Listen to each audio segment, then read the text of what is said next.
Welcome back to First Things First. Look who's here, three-time Super Bowl champ. All-around great guy, tons of insight, tons of takes. It is Mark Stink Schlereth. How are you, buddy? I'm good, thank you. Yeah? Thank you, yes. Okay, awesome. Yeah. Glad we got that out of the way. All right, Stink, let's talk some Pittsburgh Steelers. The Steelers pulled off a crucial win against the Patriots last week, and as a reward for that, they get to face the 12-2 New Orleans Saints. Important to note, guys, had they lost, they would still be facing the New Orleans Saints. Over the last 6 weeks, no defense has been better than New Orleans. Big Ben spoke on the Steelers' focus heading into Week 16. You just want to get in the playoffs. It doesn't matter how you get in. You just want to get in. Obviously, the first and second seed, you liked it, but I don't think we can get that now. So let's just find a way to get in.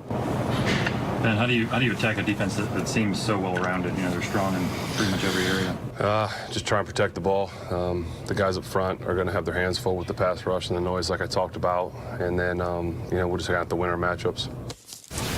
All right, Stink, besides protecting the ball, how does the Steelers' offense match up with what has been a very good Saints defense over the last couple of weeks? No, I think the Steelers match up with any defense. I mean, you look at the weapons they have on the outside with Brown, with Smith-Schuster. Washington has played really well of late. Yeah, of late. So, you know, I think that's the big thing. The thing to me that is always shocking about the Steelers is the Steelers have a really good offensive line. The Steelers, to me, on film, choose not to run the ball most of the time. They're 30th in the league in running the ball, and you saw kind of the formula. Now, when you run the ball, you don't put up a lot of points usually, right? Yes. You control the tempo of the game. You control the line of scrimmage. You do all those things. But, again, against New England, they ran the heck out of the ball. They only scored 17 points. So that's what you get into. You get into a little bit of a fight, because you have one bad run and coordinators like, well, we've got so many weapons on the outside. And the Steelers choose oftentimes just to abandon it. And I thought the thing they did better than anything else last week in winning against New England was they said, no, we are going to stay true to what we are. We're going to stay true to running this football and creating some big plays outside. But again, you know, CC will tell you, and any offensive coordinator you talk to in this league will tell you, hey, we got to run the ball, we got to control the tempo, but we got to throw it to score. But don't you think part of that is because for so many weeks this season, they weren't sure what they had at running back? Once they knew for sure L. Bell wasn't coming back, they knew they had James Conner, maybe not so sure. Jalen Samuels, maybe not so sure. So they went to the pass because that's what they do know, and they have the personnel. If we wanted to make an excuse, we could make that for Pittsburgh. But as Stink said, not only this year, but the last several years, even when they have L. Bell, it's a luxury that you can put him outside, but their overall philosophy as an organization is, no, we're not going to punch you in the mouth. We got a great quarterback, a Hall of Fame quarterback, and we can develop wide receivers. I mean, if you look at the guys they have drafted and developed, like, they are like, there was a time when the Pittsburgh Steelers, and I think, Stink, you can relate to this with John Elway. John Elway, man, he dropped back, he's going to sling it, they're going to win on John Elway. Man, they got Terrell Davis like, listen, forget that. Our philosophy is we're getting ready to start doing this. And that's what you're saying about Pittsburgh. They don't wake up in the morning and say, listen, this is what we're going to do. We're going to lean on the running back because they've been so skilled and because of their quarterback. It's just developed. We could make an excuse and say James Conner, but even when they have L. Bell, when they get into big games, their philosophy is they're going to put the, and they might throw it to L. Bell out of the backfield 8 or 10 times and maybe hand it to him 10 or 12. Never that philosophy. We're just going to take over the game with the physicality. And to your point, this past week, they actually overtook Minnesota. Minnesota, which was passing at 66% of the times, were one of the reasons they fired their defensive coordinator. They then offensive coordinator, pardon me, John DeFilippo. They then ran the ball 40 times, did Minnesota this past week. This past week, now Pittsburgh has overtaken Minnesota. They passed the ball on the highest percentage of snaps of any team in the league, nearly 67%. Now, I understand everything everyone at the table is saying, but if there was ever a game where an offensive coordinator is going to look at the other team's strengths and weaknesses and say, man, we better be able to sling it around the yard, it would be when you're playing the #1 rush defense and the #28 pass defense. When you are playing a game in New Orleans in perfect conditions where you are going to say, and James Conner's not likely to play, say, okay, all of what you're saying might be true, but I don't think they're going to be able to change philosophy this week against this defense. This is one of the big problems in stat sheets. Yes. It doesn't show no, because you're not in the game. And you don't realize Drew Brees is over there. And if I go 3 and out and give them a short field, and I can't back my quarterback up 40 times because they'll get after Big Ben. And what does Big Ben do when he gets a lot of pressure? Turns it over. Okay. Now you're getting ready to get boat raced in New Orleans. So you got to be careful when you go into these games, because that's the way, man. I've had some great coordinators, and they really sat me down on those Tuesdays when the guys weren't there and explained to me, Chris, this is the way you attack it. There were a lot of times we went against defenses a lot like New Orleans is right now. And he said, you know what we're going to do, Chris? We're going to go in there and run the ball right down their throat, because they sitting in their meeting room swearing up and down, I'm getting ready to throw it 45 times to you guys. Now, we're going to run it.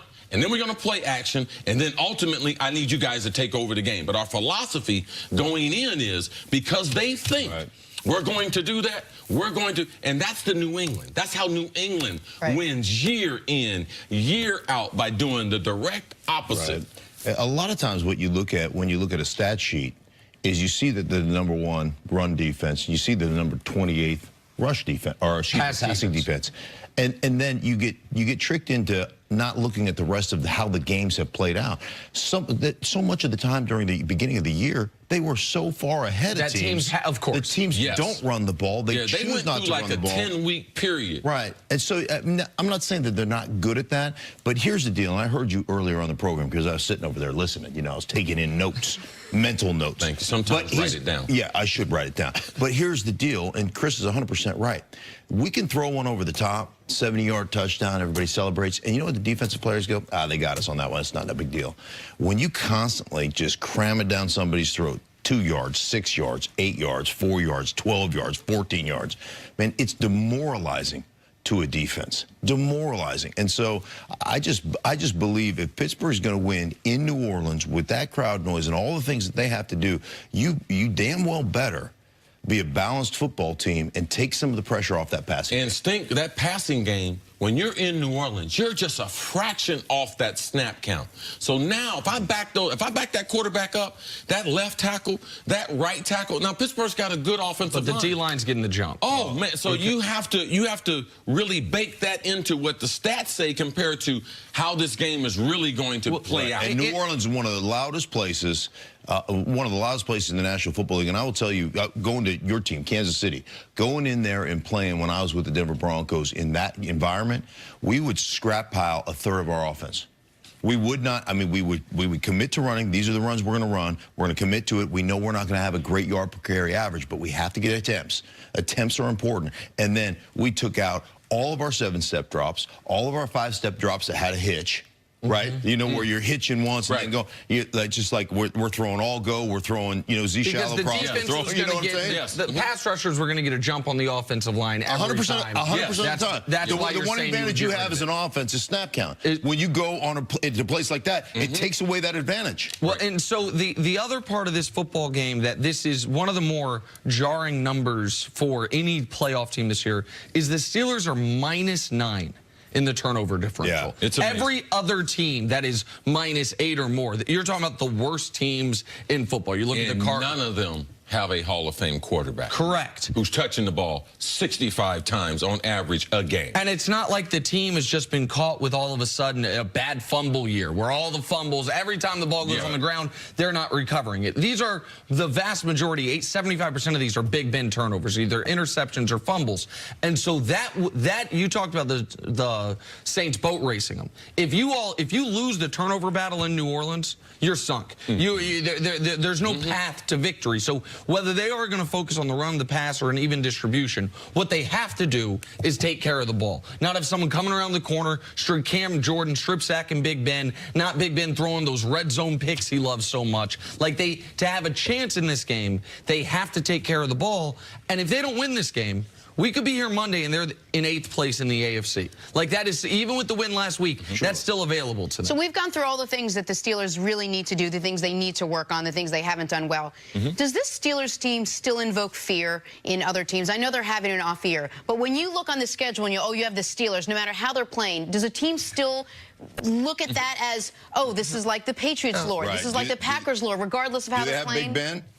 Yes. Do they have Antonio Brown? Yes. Do they have Smith-Schuster? Yes. Yeah, you're darn right they invoke And typically fear. they're going to have 20,000 show up, too, no matter where they're playing. No matter where they travel great. I mean, yeah, absolutely. This is a team that has so much talent. You can make an argument, at least offensively. They've got a couple of offensive Pro Bowlers on the offensive line. They got guys on the outside that are Pro Bowlers. They got running back that's a Pro Bowler. They got a quarterback. I mean, this is a team that when you look at them talent-wise, you can make an argument they're as talented as any team you have offensively in the whole National Football League. So, of course, they invoke fear.